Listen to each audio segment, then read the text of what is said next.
There is a popular saying here in India: an over-intelligent person deals with poop thrice. So when an over-intelligent person steps on poop, he first visually inspects the shoes to ensure that he did not step in poop. But since he's over-intelligent, he goes ahead and sniffs the shoes. Do understand that this guy is super intelligent. Hence, he finally gives the shoe a nice lick to ensure that it's actually poop. A normal person would have been content with a simple visual examination. Okay, first of all, I'm really sorry. That was a gross example to begin a video with, but couldn't find a better example to illustrate Biden administration's over-intelligence in the Middle East, which is eventually going to cost them the entire region. Hi and welcome. You're watching TFI Global, the foreign affairs and geopolitical analysis arm of the TFI Media Group, and I'm Atul Mishra, your host. In this video, I will tell you about how abandoning of Saudi and no clear Iran policy has made USA's position in the Middle East extremely weak. Let's begin. Joe Biden just got outplayed in the Middle East. The US president was looking to befriend Iran and backstab longtime US ally Saudi Arabia. But guess what? Tehran and Riyadh are close to striking a deal which could kick the Biden administration out of the Middle East. As such, Biden has only himself to blame for the big setback. He not only committed a strategic blunder by retaining Qatar sanctions against Iran, but exiting the Yemen war and gifting a winning position to the Shiite nation. So Iran now finds itself with huge leverage over Saudi Arabia in the Yemen war, which it wants to use for routing oil supplies through Riyadh and bypassing American sanctions. If Iran manages to route its oil supplies through Saudi Arabia and capitalize upon the strategic leverage in Yemen, US leadership would be effectively kicked out of the region.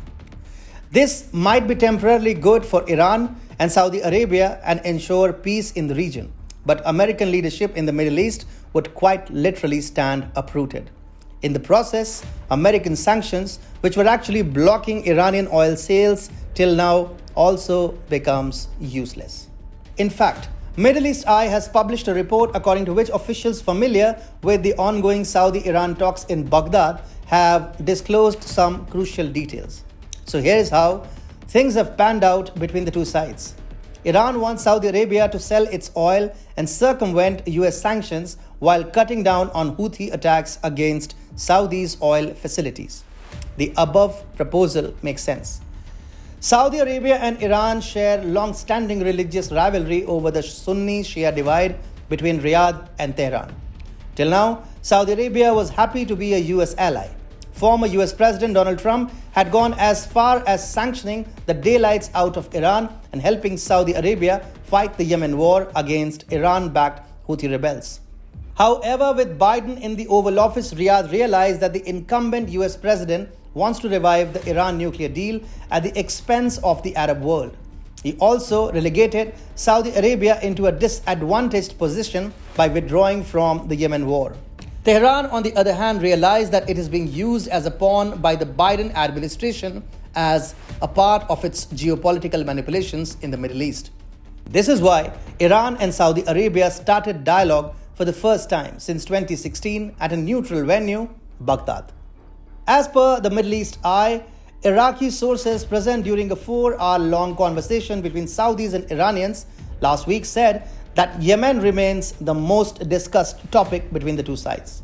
Saudis are seeking an end of hostilities by the Iran-backed Houthis on its oil and economic facilities. On the other hand, Iran is pursuing what it desperately needs: some relief from American sanctions. Notably, former US President Donald Trump had walked out of the Iran nuclear deal, or what is formally known as the Joint Comprehensive Plan of Action, or the JCPOA, in 2018. At the same time, Trump had imposed painful sanctions on Tehran, which have devastated Iran's economy. Tehran kept negotiating with Biden for a full rollback of these sanctions as a precondition of reviving the JCPOA. But the Biden administration cannot do that due to growing internal pressure. Therefore, Iran is now ready to negotiate with the Saudi Crown Prince Mohammed bin Salman as against US President Joe Biden. Tehran is pushing particularly hard for some relief in the oil sector, which is the driving force of the Iranian economy. Iran has lost many of its oil consumers owing to the fear of American sanctions, and now it wants Saudi to sell it in the international market. One official was quoted by Middle East Eye as saying, Iranians offered to sell oil to the Saudis at a price lower than international prices on the condition that the Saudis sell it on the world markets in their own way. For Saudi Arabia, it isn't much of a problem to accept the Iranian oil anyway. Iran already relies on the UAE and Oman to sell its oil informally. And now Tehran wants the third bypass against American sanctions in the form of Saudi Arabia. Thus, the Iranian proposal is a win-win situation for Riyadh. 1. Saudi Arabia can profit here by functioning as a middleman in Iranian oil sales, and 2. Riyadh can get some respite from the Iran-backed Houthis.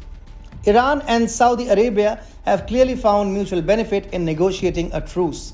Iran is doing so for its oil sales, and Saudi Arabia is doing it for some relief in the Yemen war. However, the ultimate consequence is a sharp reduction in American leadership in the region.